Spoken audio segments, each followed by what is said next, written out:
I want to welcome and thank Thomas for being with us also in this beautiful forum through space and time and our internet. And Thomas is a spiritual teacher. He's also a spiritual teacher to quite a few people here in the room in the way of opening awareness. When he started on his path, he actually visited a lot of the communities. Siebenlinden, ZEGG, Tamara, Findhorn, and he had a deep inquiry into what are communities, what are people in communities doing, and connected to this with his inquiry into collective fields. He's also done a lot of work on German, Israeli, Jewish history and background, which is, he comes from Austria, his wife comes from a Jewish background, so they live in Tel Aviv now, so it was a natural outflow of who he is.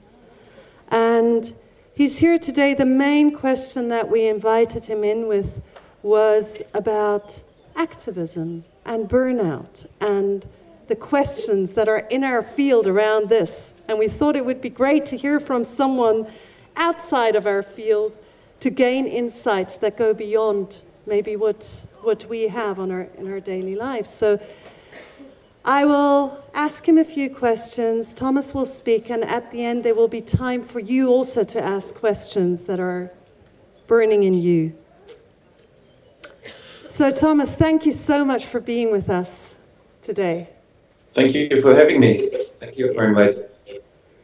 Yeah, and I think the sound is good if you could speak, but I think it could be a bit louder, but Yo is, just a small thanks to Yo, who's doing such a fantastic job on the sound. Thank you.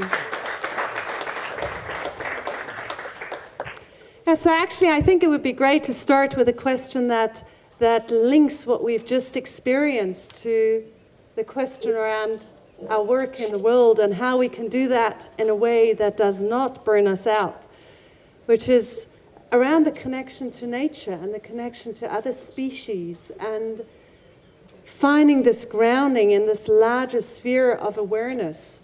How do you see could that be a part of becoming more resilient as human beings at this time? I mean, basically, it comes down, all of it, to, as you said, awareness. And I think we are not discerning really. When we look at awareness, we are not discerning if we are aware of animals, plants, human beings. We are interested in a holistic awareness. Can you hear me okay? Because I lost my own sound. We can hear you. Okay, good. So because I had an echo. Yeah. Okay, great. I'll just turn the camera so that you can see the public more. Beautiful. Good. There you go. It's much better. Yes, much better. And there's more. Maybe I'll just wait. I'll be careful, but just show you around. Oh, good. I see that I'm not talking to a white wall. Good. Okay. Great. Welcome. Good to see you. And I see it's equally warm where you are than where I am. So to come back to awareness, I think your question, of course, it's important because even the question that we're exploring with burnout boils down, I think, to awareness. I think everything comes down that we as human beings will generate like a grounded awareness of life in itself. And so what I'm aware of, I feel. And what I feel, I care for. What I don't feel, I need morals. I need ethics. So if I'm disconnected from life, I need a kind of a rule why it's good to not kill, why it's good to be environmentally active, why it's good to whatever.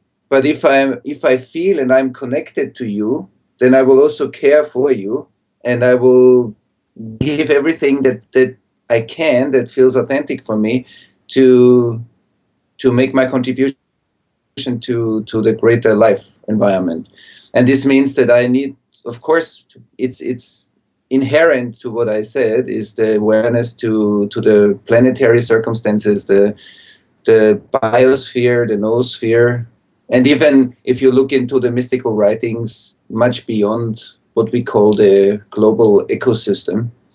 And so I think that, of course, yes, all of the awareness that we generate is necessary in order to find a lifestyle that is living in a sustainable way out of a connection to our, not only our, it's not even our environment, because ultimately seen from a spiritual perspective, there is no environment, because there is nothing that's separate from me.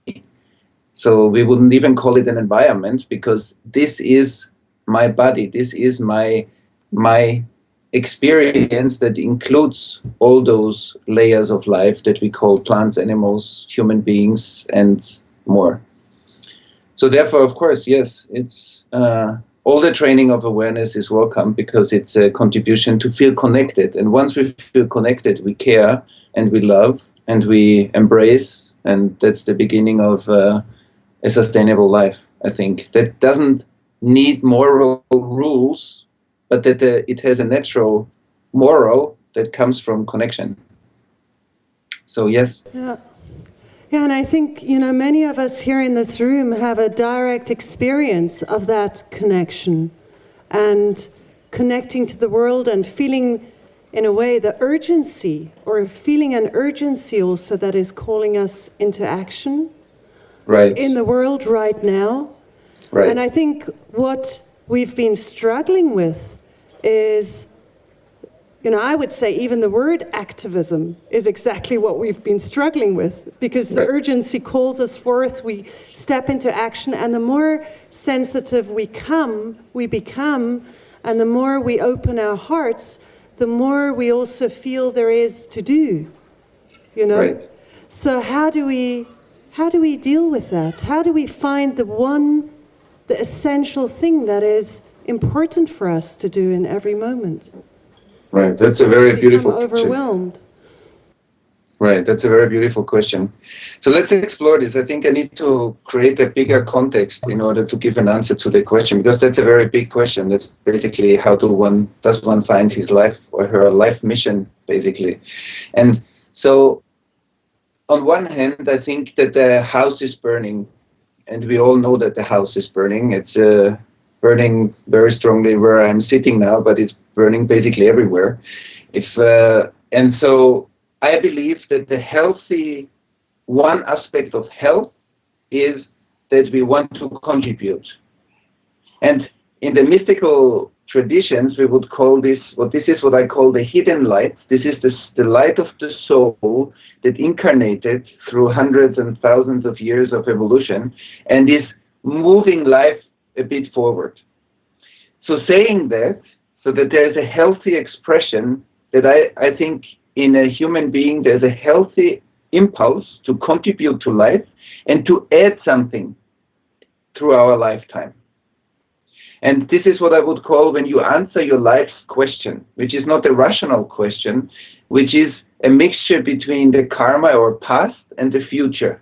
So we all, in a way, part of a composition where the future is driving us forward and the past is the structures that we are sitting in. We are sitting in a body that contains out of cells that stick together, and we contain out of emotional patterns. We are in thought patterns, but these patterns grew through hundreds of thousands of years of evolution. And so I believe that when we say, okay, there's a natural impulse to contribute, and then there is another sentence that I really love from a book that I highly appreciate. It's called The Tao Te Ching. And there's a sentence that says, and the world is sacred. It doesn't need to be improved. And so when I allow this sentence to go in, and I say, okay, what does it mean that in a book that we read since thousands of years is written, and the world sacred, it doesn't need to be improved? What does it mean for my enthusiasm to contribute?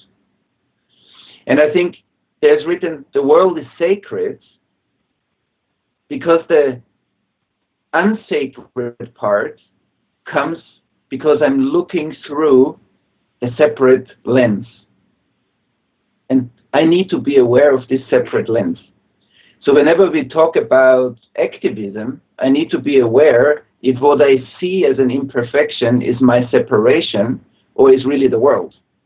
And therefore, I think everybody who has a deep drive to contribute needs also to refine his or her motivation to contribute and be more grounded in it, because that's the groundedness in the motivation is the groundedness in the light, is the groundedness in the spiritual impulse, is the groundedness in the power of creation.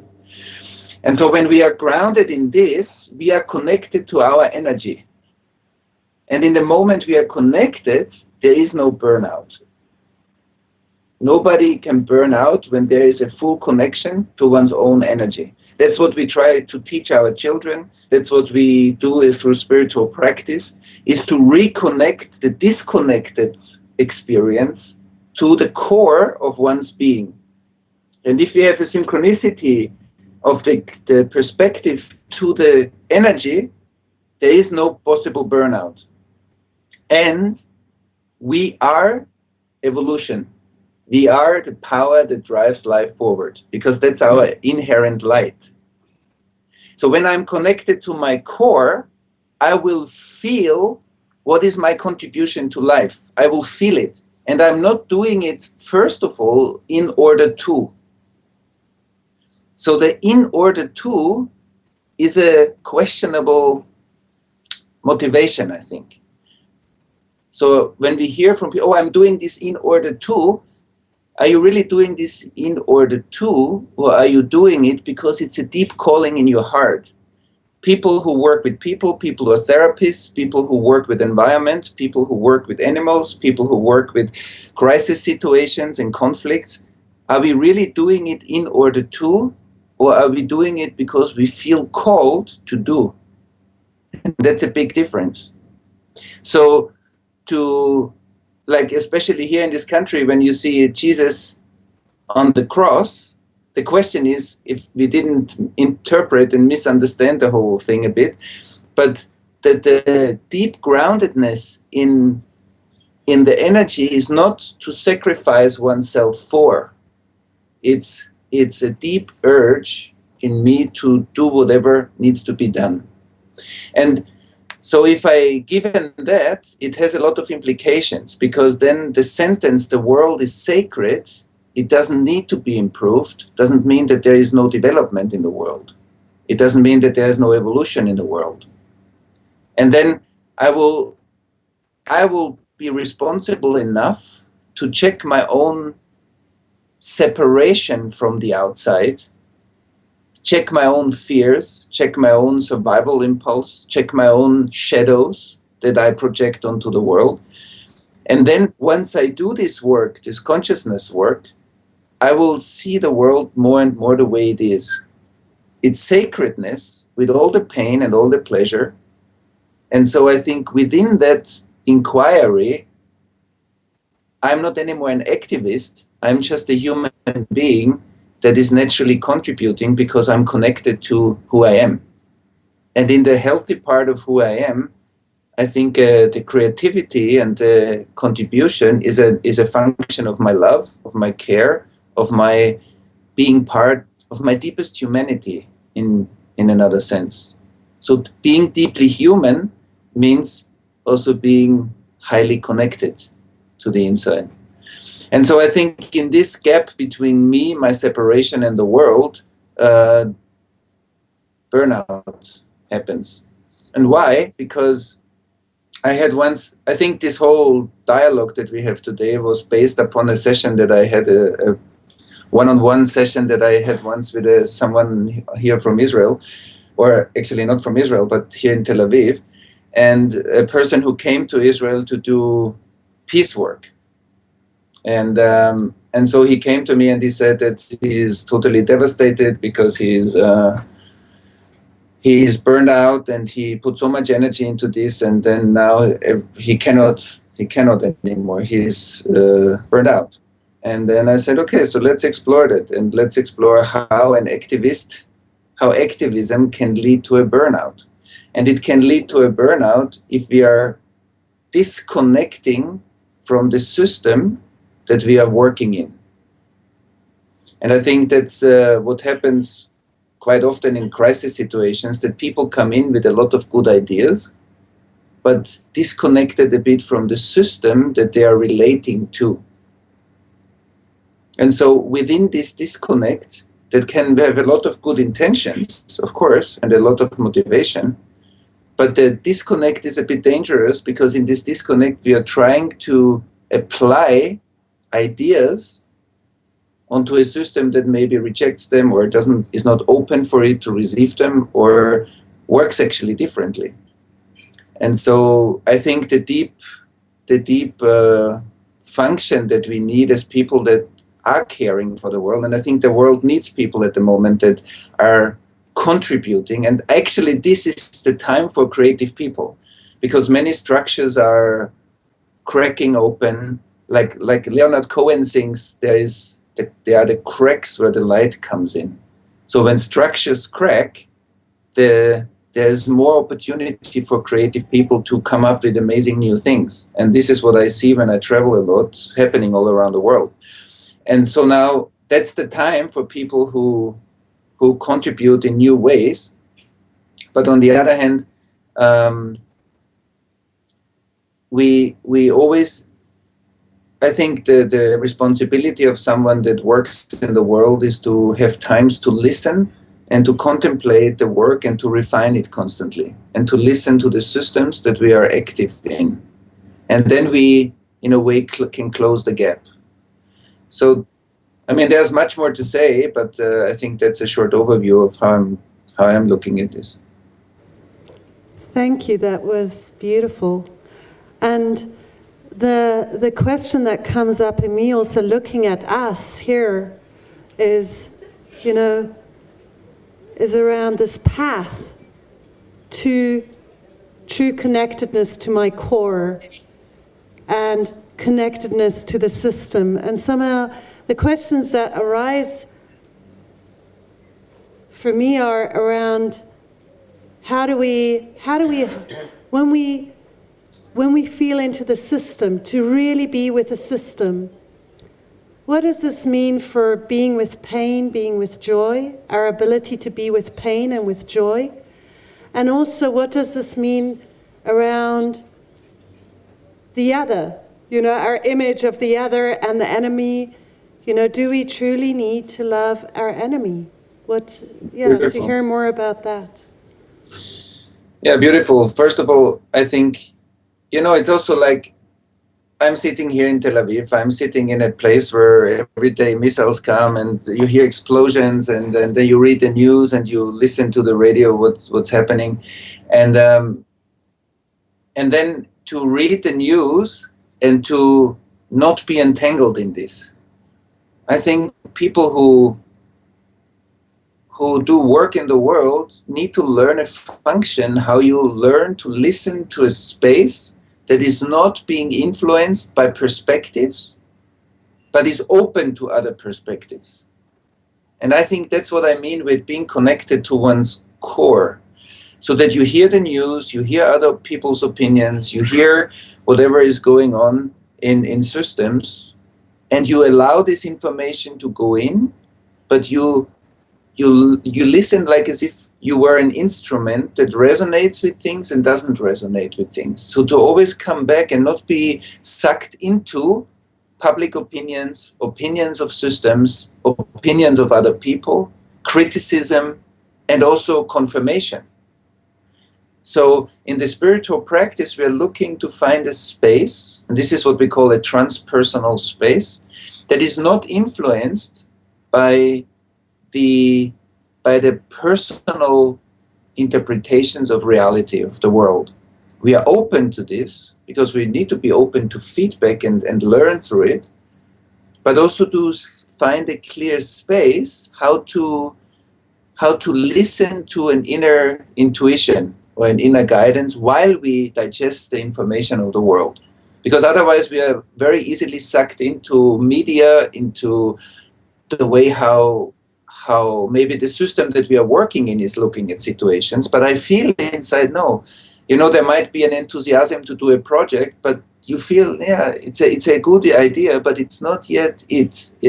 And to listen to this core, to this intuition, and keep refining. I think that's something that I would call maturity, that I would call like an individual's maturity, to stay open to this place in ourselves that knows. But within the not knowing, which is very important, and knowing is arising moment to moment, if we train it. So that's one thing. And this comes from the exercise, for example, that you did before, connecting to different parts of life, that the subtle ability to connect and feel and get information from systems is key to do work in the world, I think. Because then we do it out of, I feel this system, I go to Africa, I come to the Middle East, I go somewhere, and I communicate with the system that I'm living in. And I think that's a very important function. Otherwise, I'm very influenced by how other people look at life. And so this is one thing, I think, which is what I would call kind of an inner maturity. And the enemy, I will say something how the mystical knowledge looks at this, the knowledge that we find in the core of traditions. And so in the core of the spiritual traditions, when we work with the energetic levels of life, we would say everybody's life is a dance between structure, the existing world, and potential, which is light, energy, the future. This is what we can become. So all of us are living as a healthy tension, first of all, between what we can become and what we are today. So my body is a structure. My behavior patterns are a structure.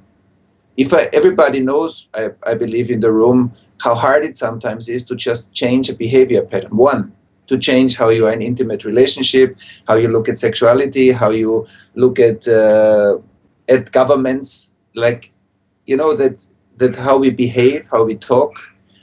And so there's always structure, but then there is the update to the structure, which is evolution, the evolutionary power, and innovation.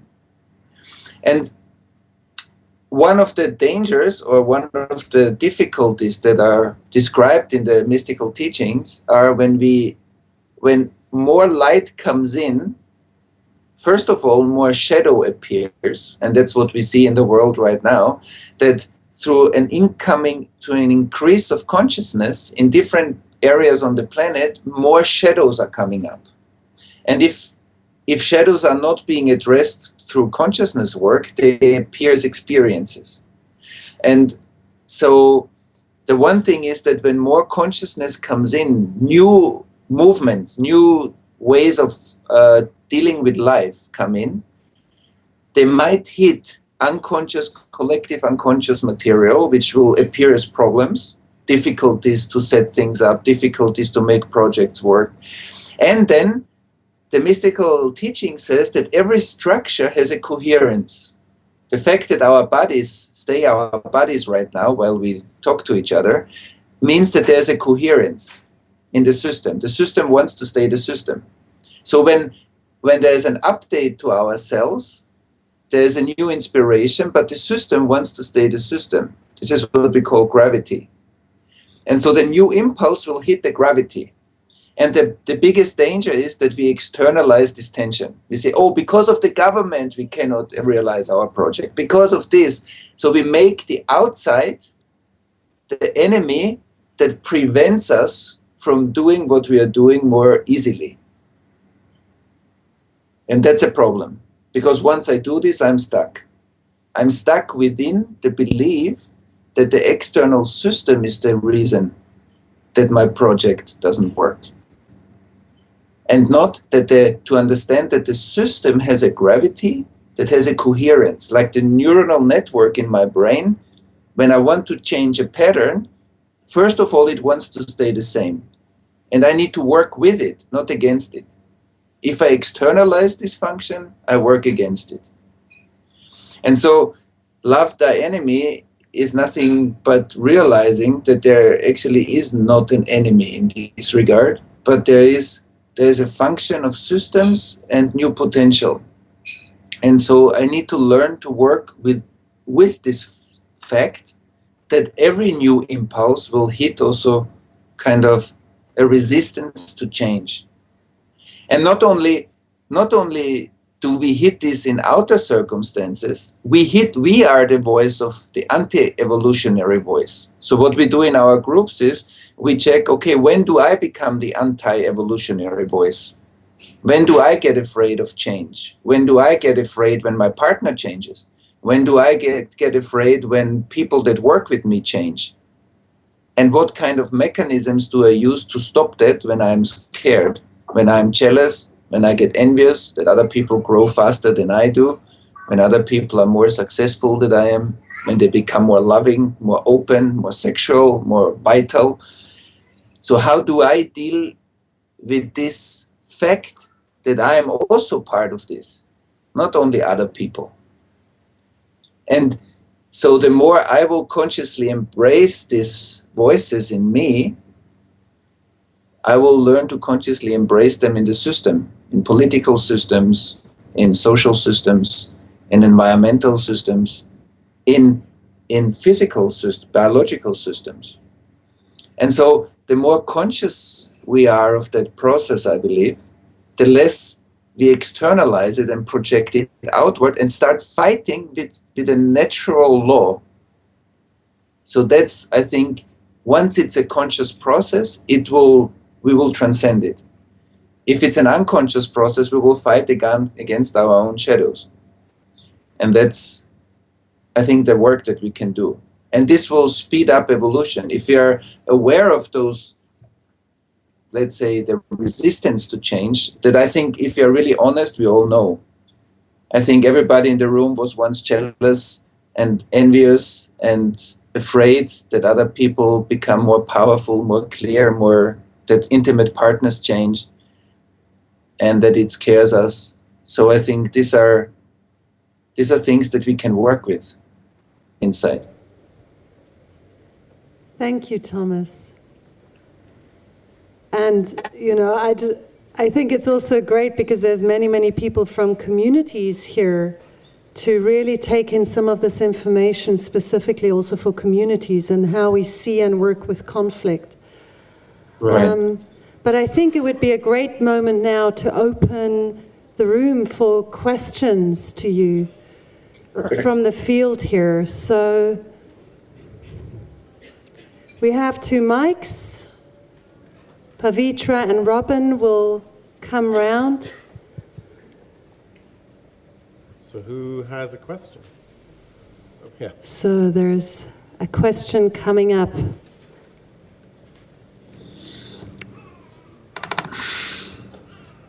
So, Can you just say your name before you... My name is Nora from Leipzig. Great. And I would like to know how to differentiate the deep intuition from ego stuff. Oh. That's a very good question.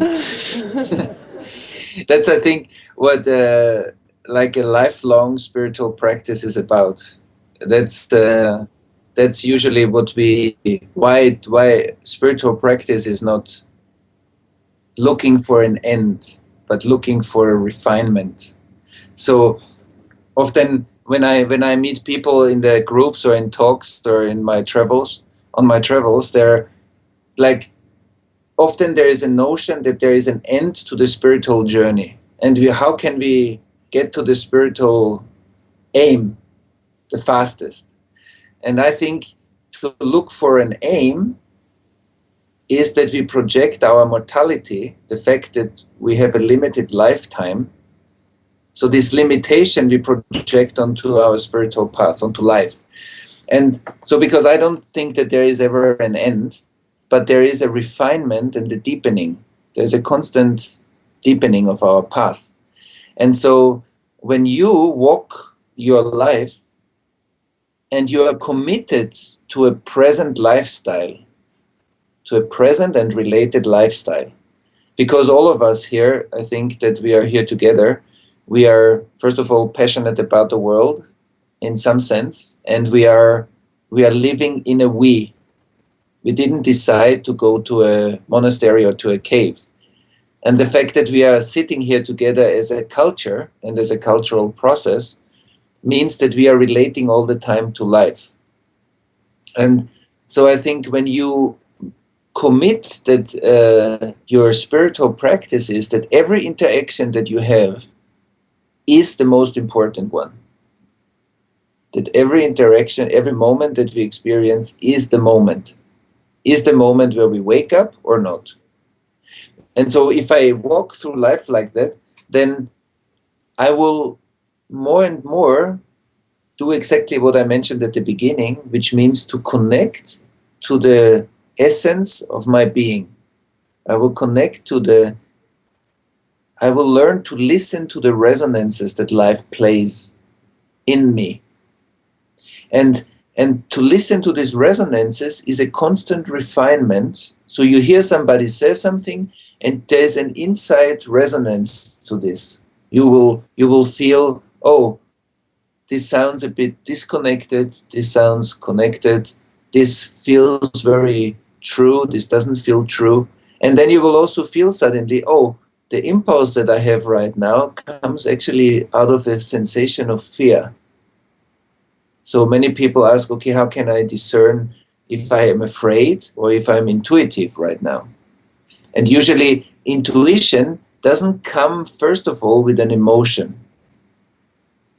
Intuition comes more out of a free inner space, and it can set off an emotion. So I can feel that something is going to happen, and then I can become afraid of it. But in the moment that I feel it, it's more like a neutral information. And so when I'm present enough, I can discern that. I can see, I'm afraid, and out of my fear, I'm thinking this. Or I feel I'm sitting, and suddenly, boom, I know something. And I know it, and then I will feel something according to this out of my humanity, of being a human being with emotions. And the presence and the active commitment to a present lifestyle is actually key to learn these fine discernments inside. And by the time, it will be easier and easier for me to know what is actually coming out of my ego structure. And why do I know this? As long as I am my ego structure, I cannot discern this. The only way how to discern what you're asking is to practice something that creates an ego awareness, so that I myself am bigger than the structure of Thomas. So how can I practice this every moment, every day? And then there will be moments of identifications and moments of inner space, and moments of identifications and moments of inner space. And so the more I practice inner space, meditative awareness, contemplative awareness, awareness generated through prayer, then I will learn to see my ego structure more and more as it's active. As it's active when I'm sitting in meditation, as it's active when I'm talking to you, as it's active in crisis situations. So I will be more and more able to witness my inner process without just being it. And that's the beginning of a transpersonal perspective. And in the moment this starts flowering in me, I will also be able to participate in what I call a transpersonal we, like a community of people that can hold together a transpersonal space. And I think that's where we are going towards, that there will be more and more groups and communities or movements, institutions that will learn to keep a transpersonal ego awareness while they're living together, working together, creating projects together, because that's a very powerful ability in human consciousness, I believe. So, and with this ego awareness, the discernment becomes easier and easier and easier, because you will see when you when a fear gets triggered in you, a fear that you will not have enough money, that you will not have enough whatever, that something is not working, that you can see that the fear is actually magnetizing a thinking. And then you can learn to work with your fears in order to clean them, because the fears are basically the past. And the intuition comes out of a present space or a present knowing. And these are two different things. Yeah. Thank you. My name is Sebastian or Sebastian. I'm from Germany. I think I'm asking you because I would like to hear something that takes some pressure off me. Because here at this conference, a lot of shadow came up in me, and I'm trying to work very consciously with it. I try not to run away, not to fight it, to recognize it, to be with it, to just be there. And yeah, I think I'm in a good process, but I'm also at a point, because it's coming back, it's like waves. There's a point where I can accept it and be with it, and then again it's really hard. And and all this about training, learning, and there's also another voice in me who is like, it's okay to step back for a while, to relax, and that there can be something like too much confrontation. I don't know. What can you say to this? Right. First of all, I think you describe something that is very, very important for us as human beings, because I believe that one of the highest abilities of a human being is to be able to embrace pain and pleasure. And that I believe one of the spiritual refinements that we are practicing basically is to see how we reject our experience, how we resist our experience. And that usually it comes that we want the pleasurable experience, at least to a certain degree, and that often we don't want, except in some psychological dynamics, we don't want the pain. We don't want our pain, we don't want to feel the pain in the world, and sometimes we're becoming reactive to our pain or the pain in the world, which is not a good motivation for activism either, and it's not a healthy motivation for relationship with whomever, intimate relationship or relationship to colleagues, friends. And so what I hear is that you are struggling with sensations that come up in you, according to what you experienced in the last days, that are not so easy to feel, that are not so easy to embrace, that are not so easy also to relate. And of course, everybody has his or her freedom to live his or her life however they want. There is no real guideline. There are no rules that tell you, you need to practice hard, or you need to do this, or you need to do that. Nothing. It's up to you. You have the freedom to decide how you want to live your life. And at the same time, when we look at, of course, what I'm interested in is spiritual development, or development of awareness, and how it affects human beings and systems. And so whenever we look at the spiritual development, it's like in music, it's like in sports, it's like in every other field as well, that there are many people who have a piano at home and play the piano, and then there are a few people who play the piano excellently, so that many people come and get touched by it, because they feel something. Excellence is nothing but a very high level of beauty or synchronicity with reality. I think if you hear music and you get goosebumps because of the high level of synchronicity, the high level of coherence that you feel, the high level of refinement. And this comes back to our practice. So you sit here in this conference, and many things get set off, which I think they have to. If this conference wouldn't trigger shadows, it's a waste of time. If we take seriously what we said before, that every time there's a true innovative movement, it also needs to trigger shadow material. Because a new innovative movement means a more conscious or more embracing perspective onto life, which needs to become aware of more shadows. So what you are going through is actually a good sign for yourself and also for the conference, because it means that stuff gets triggered. It means that something is moving, that life is in a movement. And we want to increase the movement of life through our life. And so now it comes just down to the fact, are you willing to sit in what you call difficulty or difficult emotions, challenging sensations, and pleasurable sensations, and learn to expand your awareness into them? That's the first step. And of course, there are different levels to that. And then the second thing, I think, is that usually when there is pressure in someone, pressure means that energy is being caught up in a container that is too small.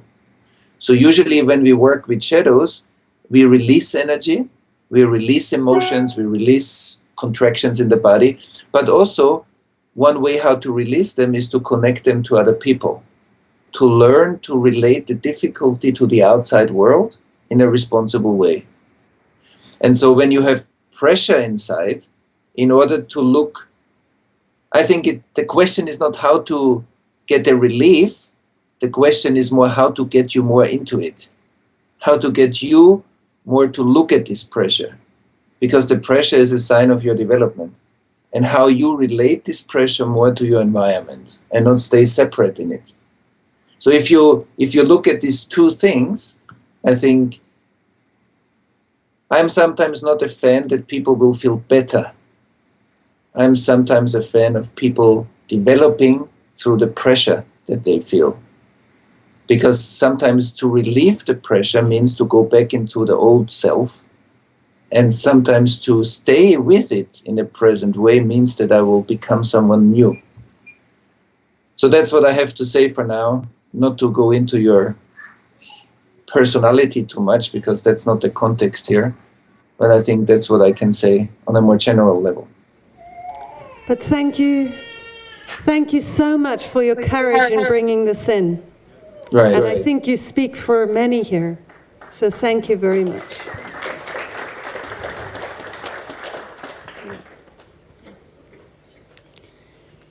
I don't have a question, but actually a request to use you. Yeah. I just connect with this image that you are now in Tel Aviv in crisis times, and we are here sitting among people who are working on their consciousness, working on creating a better world where butterflies can continue flying. And some of us are people who have children there in Israel, Palestine. And now it's Friday. And soon it's the noon prayer, where it is mostly known in Palestine as a moment of demonstrations and moment where people going to the streets and showing their frustration and their pain. And I want to use this time with us here, if you allow that you go with us in a prayer, that we use you use us, we create this bridge of light between this place and Tel Aviv and Israel, Palestine. Yeah, to use your knowledge and your wisdom in a form of prayer, of bridge of light. Mm-hmm.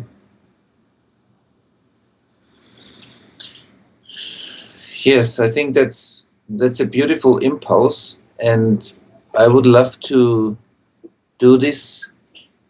I mean, we can do it now. I don't know about the time and about your session right now, but I would love to do this at the end of our time together, so that we finish with this, what you're suggesting, and that we leave it from there in silence. So if there is anything that we want to do before, let's do it now, and then we finish with your suggestion, if that's okay for you. This would feel the most appropriate for me. Okay, great. Kosha, I don't know how it's with our and your time. Well, we have 15 minutes more for this. I mean, we also have some time afterwards. We thought we have 15 minutes longer where we thought we might do a little exercise. So, also if you would like to lead a small exercise, we could also do that with you. Right. And I'm wondering, there's one question that I don't think anybody will ask now, but that is alive. And this goes a bit to a different level. So I'll just ask it and, let us feel whether it's appropriate to hear more to this. But I think there's a question underlying this conference also, where last year we had a global conference with people from 51 countries present. And this year we decided to have a conference for the European part of the Global Eco-Village Network to inquire more into what is the role of Europe currently in the world, and what is the role that Gen Europe has to play in the global networks. And I feel as if we're struggling a little bit to find an answer to that, and I don't know whether there's anything you could say to that, but I feel it would be helpful for our conference here. Mm-hmm. Yeah, because I think that you don't find an answer is a symptom of the process. And I think we need to be, that's what I said before, that visions, sometimes when we have questions or visions or we do like something, and then we walk, the art is the way how we walk. So we have an initial impulse, but then the art is how to walk this impulse as our life and to be flexible and adjustable to how the process emerges. So what I hear from you is that you are looking into the question of Gen Europe, but it's somehow hard to find an answer. So for me, that's already the process. That's already a symptom of the process. So the question that I would have hearing this is if the question is the right question.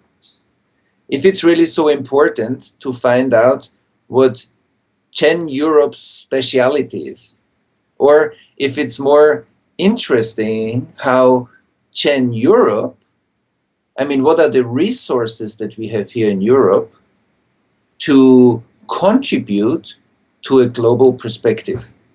That's, I think, for me, this would be the much more interesting question, because I think what the world definitely needs right now is people that will go beyond nationalities, identities of nations and individualities, and find a way how to contribute to a global space. We need more people popping into a global space without losing their individual power. And so I am much more interested in the question, what are the resources that are available in Europe, which has a lot of prosperity in one way, which has a lot of shadow material out of a past that it needs to take care of, and what is the resource of that place in the world to contribute to a global perspective, world consciousness. And so I think that's much more, what can we give out of the also abundance that we live in Europe, all the resources that we have, also the time that we have for such conferences and all the other activities that we do. And so what can flourish, what is the responsibility that someone has living in Europe or living in the United States or living in the places at the moment in the world where we have enough time to do inner work? How can we transfer this and contribute to activities, movement, projects that will support us all looking into this global space and what this global space holds for us? And I think one of the most amazing developments at the moment in the world is the internet. And we didn't yet fully understand, I think, the capacity that this gives to us and the evolutionary pressure this externalized brain is putting on all of us. But also the evolutionary possibilities that we have that we already created actually a world space that is beyond nations, that is beyond these identities that we built for so many hundreds of years. And so I think that would be the question that I'm interested in. What can we give out of the resources and the possibilities of our centers of living that contribute to a global perspective that will be able to address the current challenges?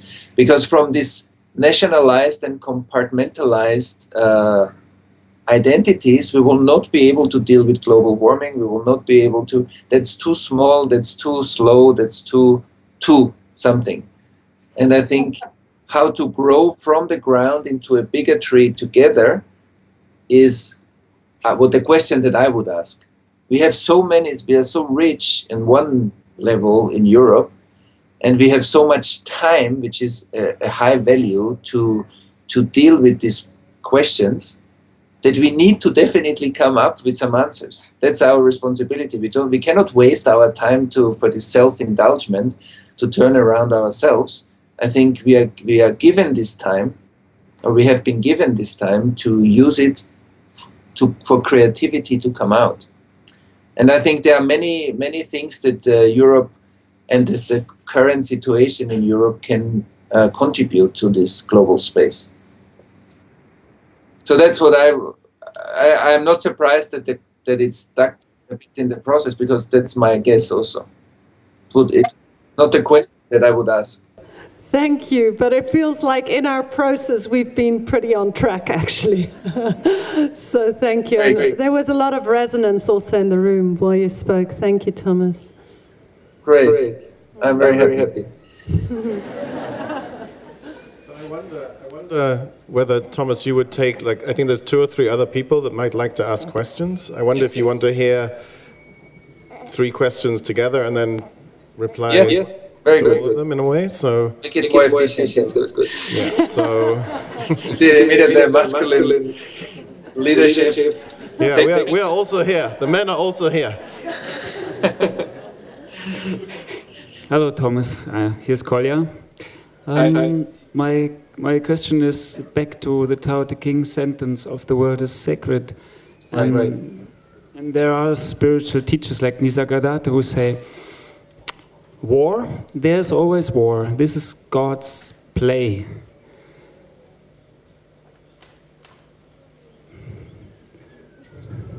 Yeah, this is my question is actually, how far do I project my own pain onto the world? And how do I come to an acceptance, to a deep acceptance of myself and the world that enables me, like Charles Eisenstein said, to go to this deepest point where I really take it from there. Right. My service in the world. So Right. What is your perspective onto that? I think. Wait. Want to take a few together? Yeah. Take a few together. So I'm trying to exhibit some masculine leadership here, but you're very tricky. So over here also. Thomas, it's going to be tricky to answer multiple questions at the same time. My name's Jan, mostly from South Africa. And I've heard you talking about the system and a global perspective. And I wonder, with more and more people recognizing how the system is influencing our culture, the legal system, the political system, the money system, that I wonder if you feel it is possible or even necessary that we come to a point in our evolution where we recognize that the system is really an impediment to our evolution, and thus consciously and collectively on a global scale offer new alternatives that actually reflect these emerging values and paradigms. So just say the last sentence again. The question was? The question was, don't you feel that it's possible or even necessary that as a integral part of our evolution, that there's a critical mass of people who will consciously rise and collectively acknowledge that we need to introduce to the world at large, and perhaps the internet can help with that, the alternative models and emerging paradigms and priorities that are here, ready? Right. Okay, maybe we just take one more so that you can hold these things together. Let's see. Hi. Sometimes I feel that there are a very big problem on a very large scale. So how do we do? Do we need a magic stick or some cloning maybe? So I would like to hear what to do. Too large problems. Right. I will start with this. That's not true. That's not true. That's how it looks like, and that's the biggest trap I think that we live in at the moment. That people get paralyzed by the amount of things that are going on in the world. Just if you look now, you open the news and you look what's going on in the world, like it's amazing. Okay, where do we start? Well, it looks like a big mess, a big problem, and where do I start as an individual? And that's true on one hand, but it's not true on the other hand. And why it's not true is because we will need a function in our consciousness to be able to digest what's going on in the world and to not dissociate from it. So the paralysis that we might experience is that that we dissociate from the intensity of what we read, what we hear, what we feel. And I think this dissociation is the pathology of the world. To dissociate from life is the main pathology where a Holocaust comes from, where amazing atrocities in the world come from, because I have a responsibility.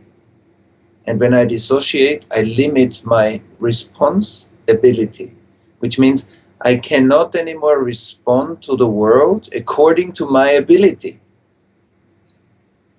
And so we all need to ask ourselves, okay, I can inhale what's happening in the world, but my choice is to contract and get stuck, or to inhale this, to stay connected to it, which means to feel also unpleasant things. There are many unpleasant things in the world. There are many painful things in the world. But this is what in a way, that's the fire that clears my heart. If I'm not willing or able to feel that, I don't need to come up and say I'm doing something for the world, because I'm not. I'm actually more interested in my comfort as a human being. I'm more interested that I feel good. But feeling good is not so interesting. I think what is much more interesting is being connected. And so if once I stay connected, and if I will in my own personal life practice to embrace pain and pleasure in myself, so I will gain the responsibility, the ability to respond to pain and pleasure in the world. And not out of my avoidance, so that I just put my avoidance onto the world. I say every war is bad, everything is bad, everything. No, this is what we heard before with the war. I don't know if this is the play of God. That this assumption sounds a bit far out for me, as Collier put it, not what Collier put from the spiritual teacher that he mentioned. But what is definitely true, if there is war in the world, I will need to relate to it. And I cannot say if it should be there or if it shouldn't be there, because it is there. And the fact that it is there means I need to respond to it. My ability to respond is my ability to be connected to it. And if I don't like how war feels, I will not be the one who will come up with a good solution. Why? Because I'm dissociated from it. I don't feel it. And what we don't feel, we need morals. Then I need a moral how to respond to war. But morals are from the past. They are not from the future. So we need people who are related to the situation and can come up with something from the future, because we don't need the chewing gums of yesterday. You know, when you take a chewing gum, you put it before you go to bed, you take it out, and in the morning you take it again. That is the same pattern that I had yesterday, I do today. The same thoughts about war that I had yesterday, I have today. But I need something new in order to come up with a new possibility. This is true for an environmental crisis, and it's true for any war. It's true for any relationship crisis that people go through. We need to come up with something new because the old doesn't work. And so definitely, I cannot say the war shouldn't be there because it is there. And so I need to relate to it. And definitely I can feel that there's a lot going on in the world, but my responsibility is to find what is my contribution, and that I trust that other people will do theirs, that I trust in you, that you know what is your contribution to the world, and that I don't need to do your job. I don't need to do Kosher's job. I don't need to put so much time and energy into Jen, because that's not my job. That's Kosher's job, or that's your job, all the people that sit here. And so if I trust that other people that call themselves mature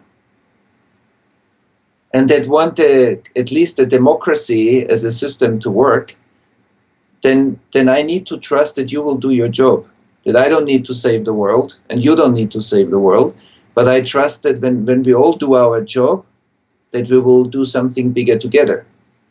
And so that's why I think it's the art of being informed is to be informed in a way that doesn't paralyze me and make me feel overwhelmed, but that I know that I find a function in me to say, okay, that's happening, okay, and I wake up every day and I know what's my place in it.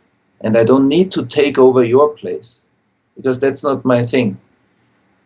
And so I think if we see it more like this, then we see, yes, there are many challenges, but there are also many amazing people. Just in this tent, there are many amazing people. And so there are many amazing people that have a lot of life energy and creativity to do something. And I think that's what we need. We don't need heroes that save the world. We need like a we that takes care of its own life base. And these are we. Not just we here, these are all the people that see themselves as this we. So therefore, that's my question to the overwhelm, because that's an important one. But responsibilities means that I stay in the ability to respond. And I cannot stay in the responsibility to respond if I have nothing to do with it, if I dissociate from the things that are happening, or if I'm so overwhelmed that I contract. So that's one thing, and then this the one with the systems. I think that of course we will need new systems. But what are new systems? New systems are relationships. The fact that Gen Europe or Gen in general works is because many people in it relate to each other and feel that they have a common life mission, that sustainable communities have an incredible impact in the world. There's a lot of human experiments that come out from this, a lot of learning, many ways how we find a more sustainable lifestyle in the world. And I think that new systems happen through the synchronicity of different people with a similar intent. And whenever a movement is strong enough, and we can do certain things in order to strengthen movements, because if I know that the synchronicity between all of you in the tent is the power that makes the new possibility more possible, so then we know what we need to work on. We need to work on strengthening inspiration. We need to work on supporting each other's highest creativity. We need to work on the anti-evolutionary voices and shadows that come up when we become more powerful together. And we need to work on how we relate to each other, because my relation to you is my internet connection to you, is the amount of information and the amount of exchange that we have. And so the systems will get stronger when the relational base, which is culture, is getting stronger. And so I think if we have a potential-based society, which means that everyone in this tent will support everyone in this tent in his or her highest light, then we will also come up with new systems. They will naturally emerge. The new systems will naturally be stronger than the old ones and will gain more energy. And the more energy they get, the more real they become. So, and therefore, yes, the systems will grow out of us creating them. And the system is nothing but relational spaces that are very intense and intensified. And they prove life that they work better than the old ones. Because maybe new ideas are not an improvement for life, so they will dry out again. But the ones that really work better than the old ones, they will succeed. And they will become more successful, if we want to put it like that. Thank you, Thomas. Yesterday we had this image of the imago cells of the butterfly and the moment where the cells of the new start giving each other unconditional mutual support. And it feels like you're reconnecting to that image. Mm. So this might be a good point to come to an end and end with a prayer. Right. One of my passions is energy work. And of course, energy work is possible in all directions. There's something that we can do for someone's healing. That's something that we can do for inspiration, to grow a project, and also to work with circumstances in the world. But given that that's my passion, I also know that just sending energy somewhere is sometimes not a good idea. Because it might be that even if we have good intentions and we send energy somewhere, we might increase a conflict. Because energy is, first of all, energy. And it might be that energy will just put oil into fire and make the fire bigger. So we need to know what kind of energy we send somewhere in order to not, with a good intention, do something that actually creates exactly the opposite.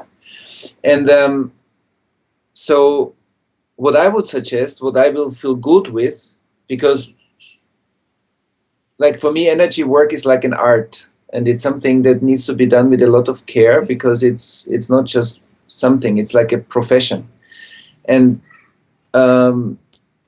what I will feel good with, if we use our not knowing, because I don't know what is the best for this situation here, but I'm totally committed to find out.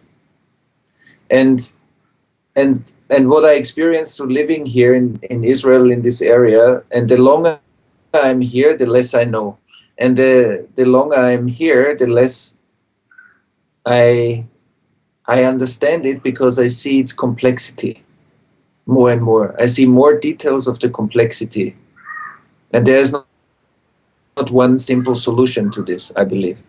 And so what I will feel good with is if we call in together the highest possibility for this situation, and I don't know what it is, but I call in a higher possibility than the one that we see right now. And if this higher possibility is a ceasefire, if this higher possibility, whatever it is, that like a greater intelligence, that my individual intelligence needs to know that. And if we can agree upon this, then I'm willing to do it, because then we leave it open to a higher intelligence. But we become a channel for it, and we invite it here, that it becomes more possible. How does this sound? Maybe we just put our hands up if we agree. Oh, I don't know whether you can see everyone, but this tent is very full of hands. Okay, great. Because we give ourselves to the not knowing, but we stay connected to the, let's say, highest possibility that can happen here. And then I think it's also a contribution that is not so preformed. Thomas, it feels like Ida do you need to say something? Would you like to? No? Are you good? Sure, because I thought I saw a little question in you that wasn't quite out yet around it. I don't understand my state, so I don't put it out. Okay. All right, thank you. Good. And how we can do it is we practice. You can do it, let's say like this. I'm a friend of like a spiritual freedom. So you can do it however you want to. Here is the way that I suggest that it's one possibility. If you have another way to pray, so do it the way you feel good with. That what we can do is we can formulate in our hearts, like with your own words, a prayer that invites this higher possibility. And then there are we feel our own words, and then we either let them drop into the base of our heart, or we let them disappear on top of our heads. And then you repeat this 2 times, and then you just let it go. So you formulate in your own words the invitation of this highest possibility for this situation. You connect inside to it, and then you let the words, like in a pond deep in your heart, or you let them high above your head. And then you repeat this 2 times, and when you're ready, you just sit in silence and let it go fully. And like this, you invite like this higher possibility to come in forms of different decisions that will be made, different thoughts that and creative solutions that can appear. However, this new possibility will come in through intuitions that some people in decision-making situations have, to not do things that are not beneficial, to feel them before. Okay, so either you do it in a way that you know to pray, or you do it that way, and we do it together, and then we just sit a few moments in silence with this.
Great.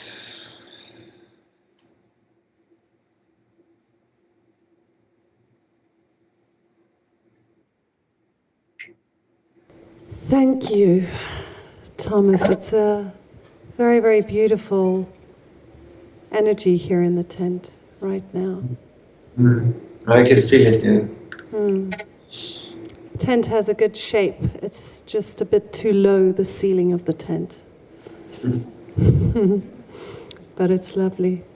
So I think from us there's a big gratitude to you that you take time to just be with us in this way. Thank you for your service, which this is a part of. So thank you very much for your generosity in being with us and sharing. And I think it's been a beautiful impulse to the conference here. And there's a lot of gratefulness here in the tent right now. Yeah, and thank you for whoever initiated this for having me. It's an honor.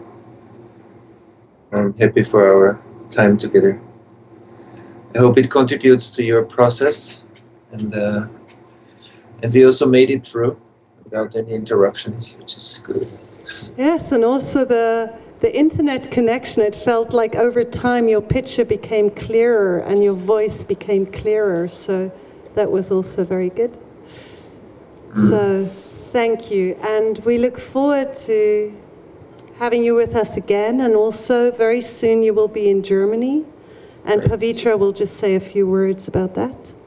Yes, if any of you have been inspired to follow up on that inspirational talk and this kind of practice that Thomas introduced to us, there's the next chance to be with Thomas is here in Germany, actually in exactly 2 weeks, and it's on the Celebrate Life Festival. And I brought a lot of postcards with some information on and the website. And if you want to follow up on that, the topic is the Mystical Summer School, the Renaissance of Spirit. And there will be different modules. And one of the modules for 2 days will exactly explore this kind of questions that we've been dealing with now for a very short time. And here we will have 2 days to dive deeper into it. So all of you are very much invited. These postcards are over there on the table. Thank you. So thank you, Thomas, and our thoughts are with you and Judith and the people, our friends. And Right. Thank you so much. It was a beautiful time, and I can feel the support and the energy in the tent. It's very beautiful. Thank you. Thank you, Robin, for your decisiveness. Bye-bye.